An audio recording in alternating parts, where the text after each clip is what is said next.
জনপ্রিয় app TikTok নিয়ে যুক্তরাষ্ট্রে দীর্ঘদিন ধরেই চলছে বিতর্ক। দেশটির নিরাপত্তার স্বার্থে ১৯ জানুয়ারি এই ভিডিও শেয়ারিং প্ল্যাটফর্ম সাময়িকভাবে বন্ধ হয়ে গেলেও ট্রাম্প শপথ নেওয়ার পর তা আবারও চালু করা হয়। চীনা মালিকানাধীন প্রতিষ্ঠান বাইটডান্সের টিকটককে এখন হয়তো বিক্রি করতে হবে অথবা নিষেধাজ্ঞার মুখে পড়তে হবে। নতুন মার্কিন প্রশাসন বিষয়টি মূল্যায়ন করছে এবং বিক্রির জন্য আলোচনার উদ্যোগ নিচ্ছে।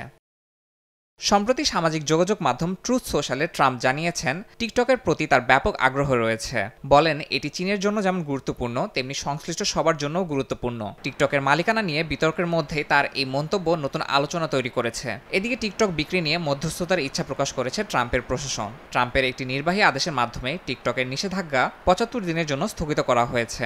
প্রশাসনের পক্ষ থেকে জানানো হয়েছে এই সময়ের মধ্যে একটি চুক্তিতে পৌঁছানোর চেষ্টা চলছে। মার্কিন বিনিয়োগকারী ও কোম্পানিগুলো এরই মধ্যে টিকটকের প্রতি ব্যাপক আগ্রহ দেখিয়েছে।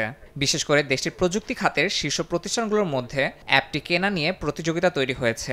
সরকারও এমন একটি সমাধান চায় যাতে জাতীয় নিরাপত্তা ঝুঁকি কমানো যায় এবং ব্যবহারকারীদের জন্য প্ল্যাটফর্মটি সংরক্ষিত থাকে। বিশ্লেষকরা জানান, আগামী দিনগুলোতে বিনিয়োগকারীদের আগ্রহ ও প্রশাসনের সিদ্ধান্তের উপর নির্ভর করবে টিকটকের ভবিষ্যৎ।